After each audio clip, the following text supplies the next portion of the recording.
Okay चलिए start करते हैं ओसी चैप्टर नंबर 1। लेकिन एक मिनट एक बात बताऊं, आज से थोड़ा बहुत होमवर्क देने का स्टार्ट करना सोच रहा हूं। थोड़ा थोड़ा होमवर्क, थोड़ा थोड़ा राइटिंग प्रैक्टिस। राइटिंग प्रैक्टिस नहीं होगा ना तो दिक्कत समझ लो कि आगे होने ही वाला है। और राइटिंग प्रैक्टिस क्लियर तो एकदम ओके। चैप्टर नंबर 1 हमने स्टार्ट कहां से किया था? चैप्टर नंबर 1 हमने स्टार्ट किया था economic activity and non economic activity. Economic activity का मतलब क्या है? Economic benefit, monetary consideration. Non economic benefit का मतलब क्या है? Neither nor, same word. उसके बाद हमने देखा था बिजनेस। कौन से दो मैजिक वर्ड्स थे बिजनेस के अंदर? Legal activity and profit. Next सवाल हमने देखा था कैरेक्टरिस्टिक्स। कैरेक्टरिस्टिक्स कौन से थे सर? सबसे पहला कैरेक्टरिस्टिक्स था ऑब्जेक्टिव ऑफ द प्रॉफिट। अच्छा, प्रॉफिट मतलब क्या होगा? Money, economic activity.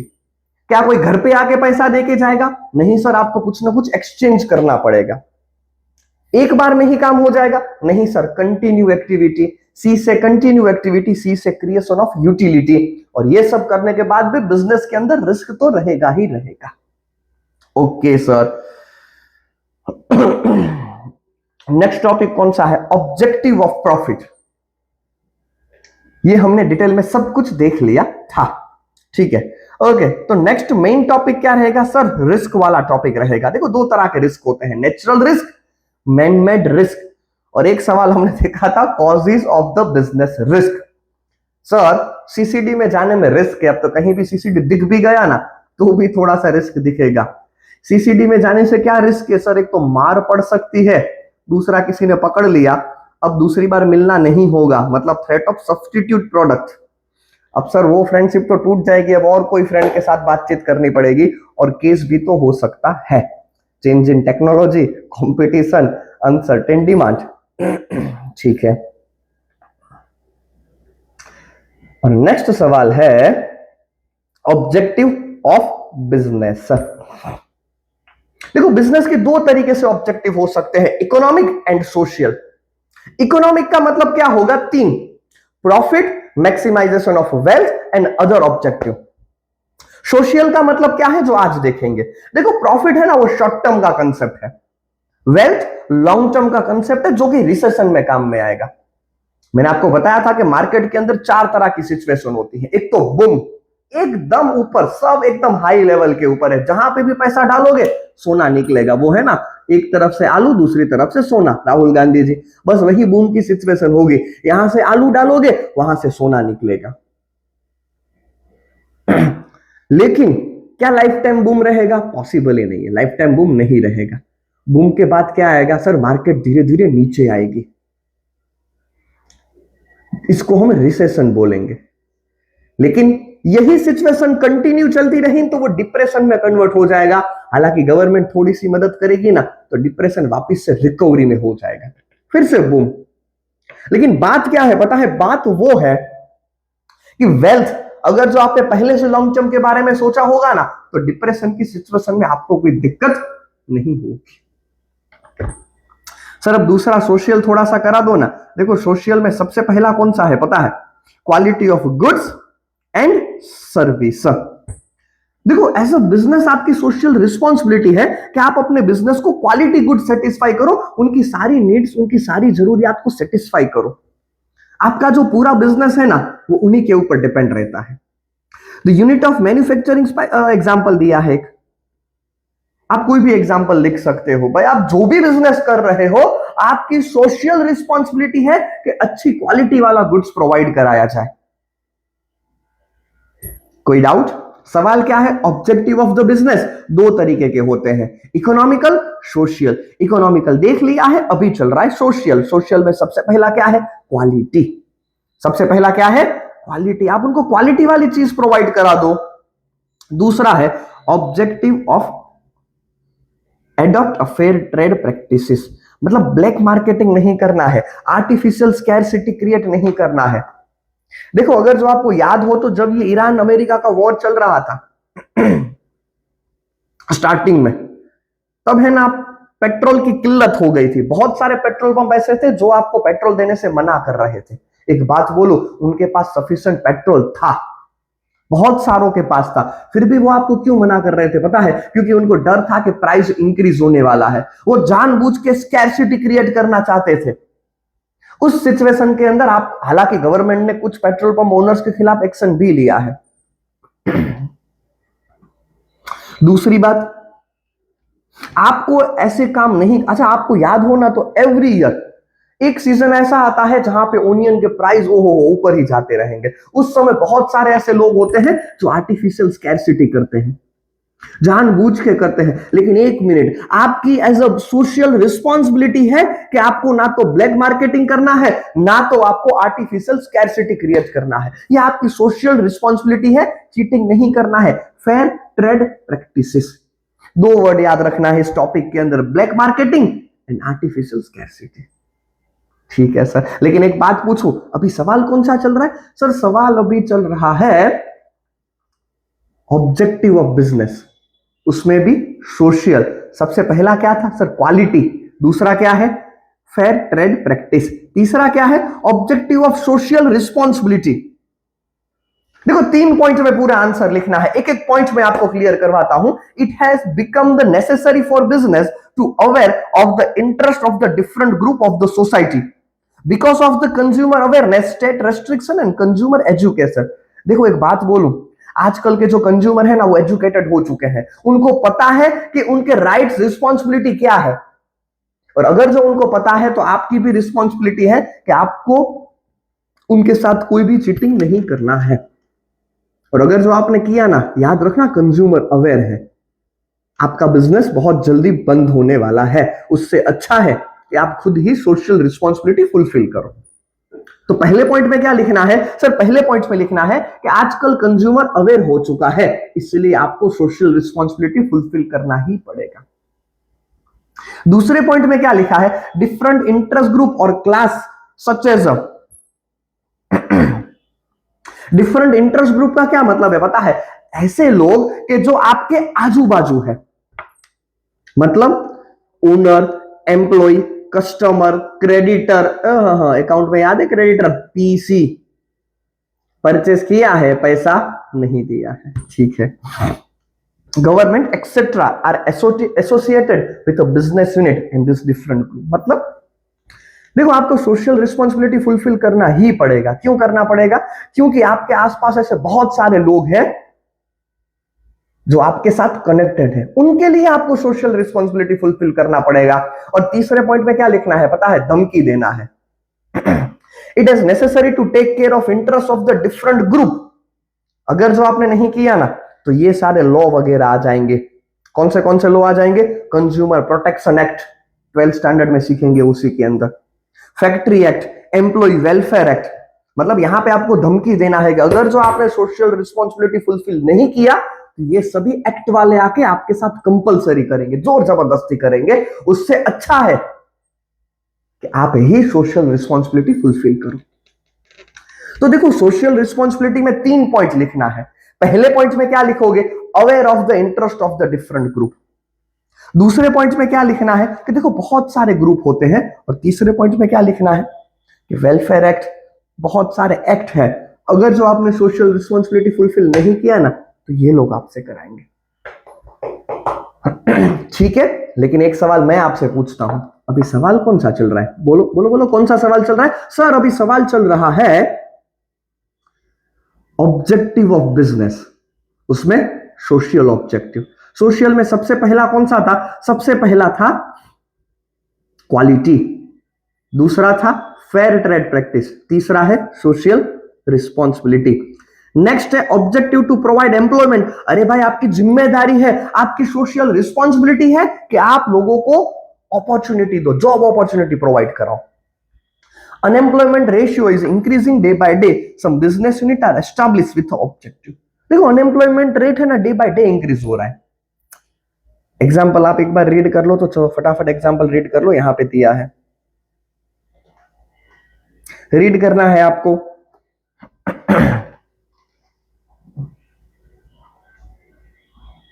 रीड करना है आपको एग्जाम्पल।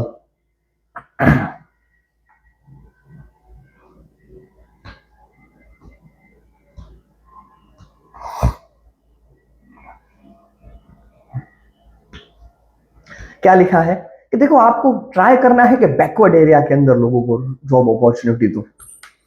क्यों? क्योंकि बैकवर्ड एरिया के अंदर वैसे भी उतनी जॉब अपॉर्चुनिटी नहीं मिलती है, इसलिए आपकी जिम्मेदारी है कि आपको ये काम करना है। ठीक है सर। और सबसे लास्ट है अदर ऑब्जेक्टिव। अदर ऑब्जेक्टिव में क्या क्या होगा? सबसे पहला है establish special identity in the society. दूसरा है टू कंडक्ट रिसर्च वर्क। बहुत सारे रिसर्च करने पड़ेंगे। देखो जितना रिसर्च होगा ना, अल्टीमेटली बेनिफिट आपको ही मिलेगा, एज अ कंट्री मिलेगा। क्यों? क्योंकि जितना रिसर्च वर्क ज्यादा, उतना कॉस्ट कम कर पाओगे, या तो नई नई वेराइटी ऑफ गुड्स दे पाओगे, मतलब लाइफस्टाइल लोगों का इंक्रीज होगा। To help in the economic development, मतलब अल्टीमेटली क्या है भाई, आप अपने एम्प्लॉय को कुछ एक्स्ट्रा पैसा दो, कंट्री के लिए मदद करो, रिसर्च वर्क करो, स्पेशल आइडेंटिटी दो एक सोसाइटी को। तो ये सब क्या है, आपके अदर ऑब्जेक्टिव होंगे। सवाल कौन सा था? सवाल कौन सा था बताओ चलो मुझे। सवाल था objective of the business. Economical, social. Economical में 3 थे, प्रॉफिट, वेलफेयर, अदर। सोशल में 5 है। सबसे पहला कौन सा था? सबसे पहला था sir quality, fair trade practices, social responsibility, job employment opportunity, और सबसे लास्ट में है अदर ऑब्जेक्टिव। कोई डाउट? हो सके ना वीडियो को 1 मिनट के लिए पॉज करो, सभी हेड पॉइंट लिख लो। हो सके तो क्या करो, वीडियो को 1 मिनट के लिए हेडिंग दो, दोनों के दोनों हेड पॉइंट लिख दो, बहुत अच्छे से याद हो जाएगा। अगर जो अभी के अभी आपने कर लिया ना, तो अगर जो अभी के अभी आपने ये कर लिया, बहुत अच्छे से याद हो जाएगा, दिक्कत नहीं होगी। ठीक है, ओके सर, कोई दिक्कत नहीं है। तो चलिए हम आगे बढ़ते हैं। नेक्स्ट टॉपिक जो पूरा का पूरा रहेगा ना, वो रहेगा प्रोफेशन के बारे में। किसके बारे में रहेगा? प्रोफेशन। देखो प्रोफेशन मतलब क्या है पता है? चार्टर्ड अकाउंटेंट एक प्रोफेशन का बेस्ट एग्जांपल है, तो अच्छे से समझाता हूं। A person with specialised skill and knowledge. आप मुझे ही देख लो, मेरे पास क्या है, देखो specialised skill and knowledge, commerce field related. Chartered accountant मेरे पास क्या रहेगा? Specialised skill, knowledge, training. एक बात बोलूं, खाली है ना स्पेशलाइज्ड स्किल लेने से कुछ भी नहीं होता है, आपको टाइम टू टाइम ट्रेनिंग करना पड़ता है। और हमारी सीए की इंस्टीट्यूट इस बात का बखूबी ध्यान रखती है, बहुत ध्यान रखती है इस बात का। जी हाँ, कैसे पता है? बताता हूं चलो। देखो हमें क्या होता है पता है, as a chartered accountant every year 20 hours compulsory physical education लेना ही पड़ता है, जिसको हम CPE आवर्स बोलते हैं। कितने आवर्स साल का? 20 आवर्स। आप ज्यादा ले सकते हो, लेकिन ये तो मिनिमम है। अगर जो आपने ये नहीं लिया ना, तो आपका जो आपके अगेंस्ट एक्शन हो सकता है। मैं भी टाइम टू टाइम ले लेता हूं, क्योंकि मैं नहीं चाहता हूं कि मेरे अगेंस्ट कोई एक्शन ले। तो बात क्या है पता है, वो लोग ऐसा क्यों करते हैं? भाई सीए बन चुके हो, इतना सारा नॉलेज है, फिर भी साल का 20 घंटा वहां पे बैठ के सीखना है। क्योंकि खाली स्पेशलाइज्ड नॉलेज जरूरी नहीं है, आपको आपके नॉलेज को इंक्रीज करना जरूरी है। आपको कंपलसरी आपके नॉलेज को इंक्रीज करना ही पड़ेगा, तभी आप वो प्रोफेशनल डिग्री है ना, उसको अच्छे से मेंटेन कर पाओगे। तो डेफिनेशन क्या है? Person with specialised skill, knowledge, training, professional education. और बदले में मैं क्या दूंगा पता है? मैं बदले में सर्विस दूंगा। क्या दूंगा? ये सब नॉलेज लेने के बाद मैं सर्विसेज दूंगा। जब भी कोई क्लाइंट मेरी ऑफिस के पास आता है, तो मैं उसको कंसल्टेंसी सर्विस देता हूं, मैं उसको रिटर्न फाइल करके देता हूं, मैं उसको जीएसटी फाइल करके देता हूं, मैं उसके बिहाफ पे इन्वेस्टमेंट करके देता हूं, मैं उसको लोन की सर्विस प्रोवाइड कराता हूं। तो ये सारी सर्विसेज है, और इन सर्विसेज के बदले में मैं क्या लूंगा पता है? फीस लूंगा। क्या लूंगा? फीस। देखो बिजनेस में प्रॉफिट होता है, यहां पे मैं फीस लूंगा। क्या लूंगा? फीस। तो डेफिनेशन क्या क्या है? देखो वर्ड्स थोड़े से याद रखते हैं। स्पेशलाइज्ड स्किल, नॉलेज, खाली नॉलेज से काम चलेगा? ट्रेनिंग और एजुकेशन तो चाहिए, लेकिन कैसा चाहिए? Professional education. उसके बदले में मैं सर्विसेज दूंगा और फीस कलेक्ट करूंगा। ठीक है? A professional association, sorry, a professional has obtained a membership क्या लिखा है? मेंबरशिप। देखो एक बात बोलूं, जिस दिन मैं सीए बना था, मेरा रिजल्ट आया था 16 जनवरी 2021। मैं जिस दिन सीए बन चुका था, हाँ, दोपहर को 2 बजे मेरा रिजल्ट आया था, उस टाइम पे मैं सीए बन चुका था। लेकिन बात क्या है पता है, सीए बना था लेकिन मैं प्रैक्टिस नहीं कर सकता था। मुझे अभी भी अप्लाई करना पड़ेगा कि भाई मुझे आप मेंबरशिप दो। सीए बन चुका था लेकिन मेंबरशिप के लिए और मुझे अप्लाई करना था, जो कि मैंने कर दिया। उसके बाद मैं मेंबर बना हूं और मेरा एक खुद का मेंबर नंबर है सीए का। ये आपका सीए का मेंबर नंबर रहेगा आज से। मतलब कोई भी एक प्रोफेशनल एसोसिएशन होता है, वो लोग अपने मेंबर को एक मेंबरशिप नंबर देंगे, और जैसे ही आपको वो मेंबरशिप नंबर मिल चुका है ना, अब आपको उस प्रोफेशनल एसोसिएशन रिलेटेड सारे टॉपिक का ध्यान रखना पड़ेगा। आप अपने हिसाब से कुछ भी काम नहीं कर सकते, आपको अब उनके सारे रूल्स रेगुलेशंस को फॉलो करना पड़ेगा। ठीक है सर, एग्जाम्पल एक बार रीड करो तो क्या लिखा है? Chartered accountant have a professional qualification of CA and has to become a member of ICAI, जिसको हम आईसीएआई बोलते हैं। दूसरा क्या लिखा है? नहीं सर, दूसरा तो कुछ लिखा ही नहीं है। सर आपने तो गलती से सीए को भी, चार्टर्ड अकाउंटेंट को ऊपर भी, नहीं देखो बेटा, ये ऐसा सीए होने के बाद दूसरे प्रोफेशन को हम कुछ गिनते ही नहीं है भाई। ये साइंस वाले को क्या गिनेंगे? ले लो भाई, कॉमर्स फील्ड है यहाँ पे, खाली सीए की बात होगी, उसके अलावा कोई भी एग्जाम्पल रीड नहीं करना है। ओके। हालांकि एक बात बोलूं, एज अ प्रोफेशनल अगर जो मैं किसी के पास जॉब करूंगा ना, तो वो एम्प्लॉयमेंट में आएगा, वो प्रोफेशन में नहीं आएगा। आज मेरा खुद का ऑफिस है, मतलब मैं एज अ प्रोफेशनल हूं, लेकिन मैं कहीं पे भी जॉब करने जाऊंगा ना, तो उसके बदले में मुझे फीस नहीं मिलेगा, उसके बदले में मुझे सैलरी मिलेगा। क्या मिलेगा? और अगर जो मुझे कोई सैलरी देगा तो वो एम्प्लॉयमेंट का पार्ट हो जाएगा। फिर से एक बार सर थोड़ा सा रिवाइज करा दो। देखो मेन टॉपिक क्या है? प्रोफेशन। प्रोफेशन का मतलब क्या है? Specialised skill, knowledge, training, professional education. ये सब होने के बाद मैं किसी को सर्विसेज दूंगा और उसके बदले में मुझे फीस। हालांकि मुझे मेंबरशिप नंबर लेना पड़ेगा, कोई डाउट नहीं है।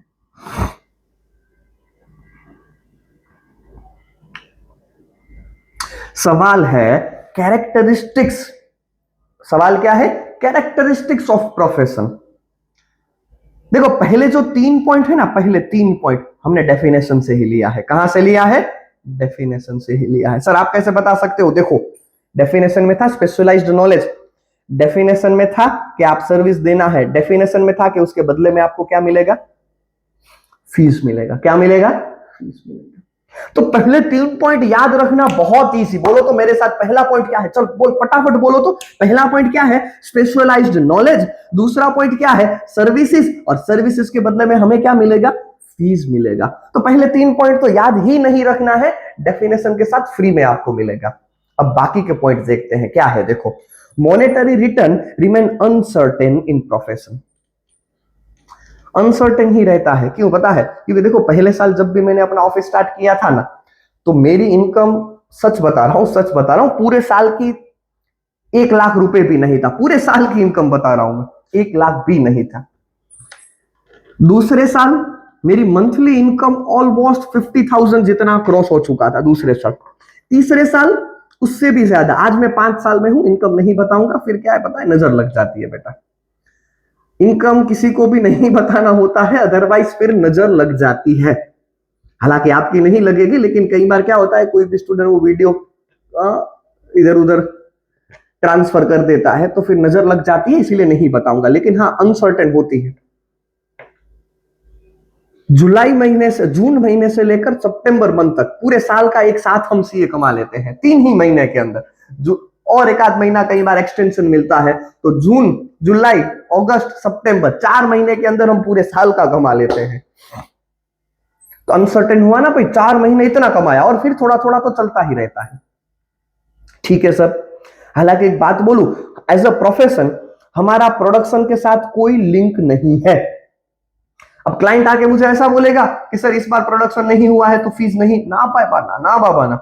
मैंने सर्विस दिया है तो मुझे फीस चाहिए, चाहे आपका प्रोडक्शन ज्यादा हुआ हो, चाहे आपका प्रोडक्शन कम हुआ हो। क्या मैं ऐसा बोलूंगा कि इस महीने आपने प्रोडक्शन ज्यादा किया है तो मुझे फीस ज्यादा दो? ना, मेरी फीस सेम रहेगी एज अ प्रोफेशनल। मेरा प्रोडक्शन के साथ कोई जुड़ाव नहीं है। इसका मतलब क्या है पता है? Next point, it is an independent activity.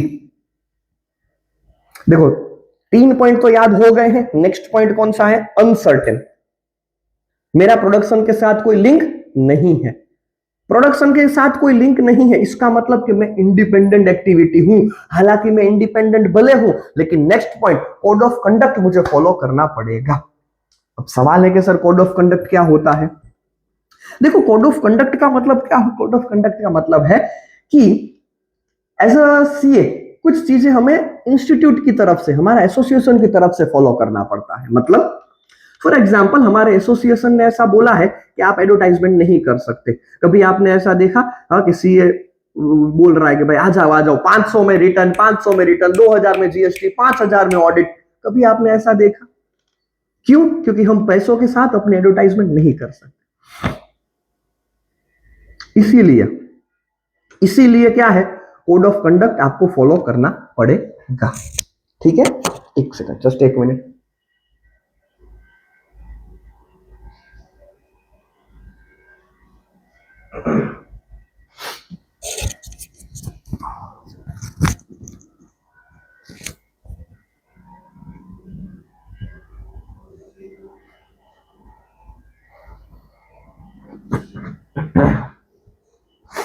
हुआ क्या है बेटा, मेरे से गलती से मिस्टेक हो चुका है, गलती से मिस्टेक हो चुका है। जनरली क्या है, मैं आइसक्रीम वगैरह थोड़ा ज्यादा हो चुका है गर्मी की सीजन में, तो सर्दी भी बहुत एकदम। हाँ, हालांकि मैंने इसके लिए डांट खा लिया है। और मैं जनरली क्या करता हूँ कि अब से मैंने छोड़ दिया है, जब तक 12th बोर्ड का रिजल्ट नहीं आ जाता या तो एग्जाम कंप्लीट नहीं हो जाती, तब तक मैं आइसक्रीम नहीं खाऊंगा। मैं एवरी ईयर ये करता हूँ। क्यों? क्योंकि आइसक्रीम वगैरह खाता हूँ तो फिर क्या है, सर्दी वगैरह हो जाता है तो उतना वो एफिशिएंसी से नहीं करा सकता हूँ। और दूसरा भी रीजन है कि कई बार क्या होता है कि थोड़ा सा हम ऐसा मानते हैं कि कुछ पाने के लिए कुछ, आप जो भी बोलो, आप बोलोगे सर आप तो इतना सारा पढ़े लिखे हो फिर भी सीए हो फिर भी ऐसी बात करते हो। नहीं भाई, मैं इतना मानता हूं कि मैं भगवान से जब भी कुछ मांगता हूं तो मैं बोलता हूं, ऐसी चीज बोलता हूं कि जो मेरे लिए अच्छी नहीं होती। तो मैंने डिसाइड किया है कि अब रिजल्ट आएगा तभी मैं आइसक्रीम खाऊंगा, वैसे भी मेरे लिए अच्छा नहीं है। तो थोड़ा सा मैं भी इस तरह से हूं। ठीक है, हालांकि अब तो छोड़ दिया है, एक तो डांट भी खाया, लेकिन क्या करे, हाँ, दिल तो बच्चा है जी। मेरा लड़का आइसक्रीम खा रहा था तो मैंने सबके सामने तो नहीं खाया, फिर रात को 1 बजे में उठा, नीचे गया, फ्रिज खोला, आइसक्रीम खाया। हालांकि मैं आलसी हूँ, तो मैंने वो कैंडी का जो कचरा होता है वो मैंने वहीं पे छोड़ दिया। तो बस सुबह मेरे सब लोग उठने का ही इंतजार कर रहे थे। हाँ, और ठीक है, कांड तो हो चुका था वैसे भी। लेकिन फाइनली कल से, आज से नहीं, मैंने कल से ही ये सब छोड़ दिया है। लेकिन फिर भी सर्दी तो है ही आज। ठीक है सर, कोई दिक्कत नहीं है। हाँ, लेकिन बात क्या है, सवाल कौन सा चल रहा था? सवाल चल रहा था कैरेक्टरिस्टिक्स। क्या है कैरेक्टरिस्टिक्स ऑफ प्रोफेशन? प्रोफेशन का कैरेक्टरिस्टिक्स क्या है? पहला है स्पेशलाइज्ड नॉलेज। पहला क्या है? Specialised knowledge. दूसरा है सर्विस, तीसरा है फीस। सर ये 3 पॉइंट है ना, डेफिनेशन से ही हमने लिया है। कहां से लिया है? डेफिनेशन से ही हमने ले लिया है। नेक्स्ट पॉइंट है monetary return remain uncertain. Monetary return कैसा रहेगा? अनसर्टेन रहेगा। प्रोडक्शन के साथ कोई लिंक नहीं है। इसका मतलब क्या है? हम इंडिपेंडेंट एक्टिविटी है, लेकिन कोड ऑफ कंडक्ट फॉलो करना पड़ेगा। कोड ऑफ कंडक्ट का मैंने आपको एक एग्जांपल दिया कि भाई हमारे सीए के अंदर कोड ऑफ कंडक्ट क्या होता है कि भाई आप ऐसा पैसों के साथ एडवर्टाइजमेंट नहीं कर सकते। और मैं भी इसको फॉलो करता हूं अपनी जनरल प्रैक्टिस के अंदर, सभी को फॉलो करना पड़ता है। ठीक है, तो और एक सवाल तो करते हैं, लेकिन तब तक आज का होमवर्क क्या रहेगा? आज का होमवर्क रहेगा आपको प्रोफेशनल की डेफिनेशन लिखना है, कैरेक्टरिस्टिक्स लिखना है, वो भी याद करके बिना देखे लिख के मुझे फोटो सेंड करो, मैं चेक करूंगा, साथ में मिलकर इंप्रूवमेंट करेंगे। ठीक है, ओके सर। नेक्स्ट टॉपिक और आज का लास्ट टॉपिक, देखो ये भी एक तरीके का मोटिवेशन है, बोल दो लास्ट टॉपिक तो पूरा ध्यान यहां पे रहेगा। लास्ट टॉपिक है employment. Employment means a job, it is an economic activity perform in return for a fix salary. देखो एम्प्लॉयमेंट में क्या रहता है पता है? फिक्स सैलरी आपकी होती है। Where the work is assigned as per the contract, मतलब काम भी कॉन्ट्रैक्ट के हिसाब से फिक्स रहेगा और सैलरी भी फिक्स है, सब कुछ फिक्स। ओके, एम्प्लॉयमेंट का मतलब है जॉब। और मैंने 2 मिनट पहले आपको एग्जांपल दिया कि एज अ चार्टर्ड अकाउंटेंट मैं खुद का काम करूंगा ना तो प्रोफेशन हूं, लेकिन जॉब करूंगा तो मैं भी एम्प्लॉयमेंट का पार्ट हो जाऊंगा।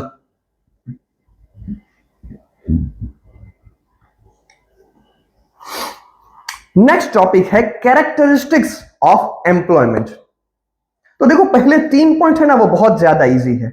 सबसे पहला क्या है, फिक्स सैलरी। दूसरा, अदर बेनिफिट भी हमको अवेलेबल मिलेंगे फिक्स। सर अदर बेनिफिट का मतलब क्या है, अगर जो आपके पेरेंट्स जॉब करते होंगे ना तो आपको पता है कि भाई आपको है ना और भी बहुत सारी चीजें मिलती हैं। कई कंपनी रहने के लिए घर देती है, कई कंपनी मेडिकल एक्सपेंसेस प्रोवाइड कराती है, कई कंपनी आपके बच्चों के एजुकेशन का खर्चा उठाती है। तो अगर जो आप एम्प्लॉयमेंट में हो तो सैलरी तो मिलेगा, उसके अलावा अदर बेनिफिट भी मिलेगा। और एक चीज मिलेगी, काम दरमियान तो सब मिलेगा, काम के बाद भी आपको फैसिलिटी मिलेगा, मतलब qualification, working hour, retirement benefit, सब कुछ पहले से फिक्स रहेगा। सैलरी भी फिक्स रहेगा, अदर बेनिफिट भी मिलता रहेगा, कितने घंटे काम करना, क्वालिफिकेशन क्या है, सब कुछ फ्री रहेगा, फिक्स रहेगा। नेक्स्ट, सर फिक्स का क्या मतलब है, एज पर कॉन्ट्रैक्ट। फिक्स का क्या मतलब है, एज पर कॉन्ट्रैक्ट। और अगर जो आप किसी कॉन्ट्रैक्ट के साथ हो ना, इसका मतलब क्या है पता है, डिपेंडेंट एक्टिविटी। इसका मतलब क्या है, डिपेंडेंट। हालांकि एक बात बोलूं, खाली जो काम कर रहा है ना वो डिपेंडेंट नहीं है, employer and employ are bound to follow rules, दोनों को रूल्स फॉलो करना पड़ेगा। फिर से सर एक बात देखो, पहले 3 पॉइंट क्या है, पहले 3 पॉइंट है fix salary, other benefit, working hours, retirement benefit, qualification, सब कुछ पहले से डिसाइडेड रहेगा।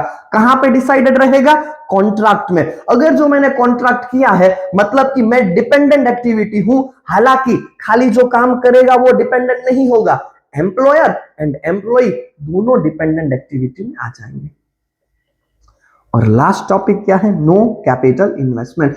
मुझे कुछ कैपिटल इन्वेस्टमेंट करने की जरूरत नहीं है भाई, मेरा जो भी बॉस होगा ना वो कैपिटल वो इन्वेस्टमेंट करेगा, मुझे कोई भी कैपिटल इन्वेस्टमेंट करने की जरूरत, अब मुझे तो खाली काम करना है, मुझे तो क्या करना है, खाली काम करना है। कोई डाउट यहां पे, कोई डाउट कंसेप्ट के अंदर?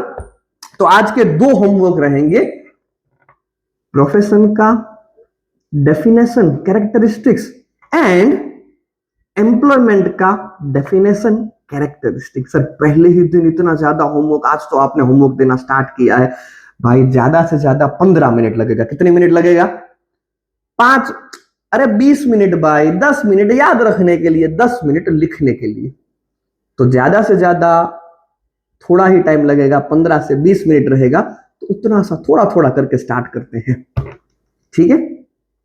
नेक्स्ट लेक्चर में देखते हैं चैप्टर में क्या क्या बाकी है, और जैसे ही ये सब खत्म होगा ना इसके साथ हम स्टार्ट करेंगे इकोनॉमिक्स का पहला चैप्टर। एक एक चैप्टर करते जाएंगे, कोई दिक्कत नहीं है।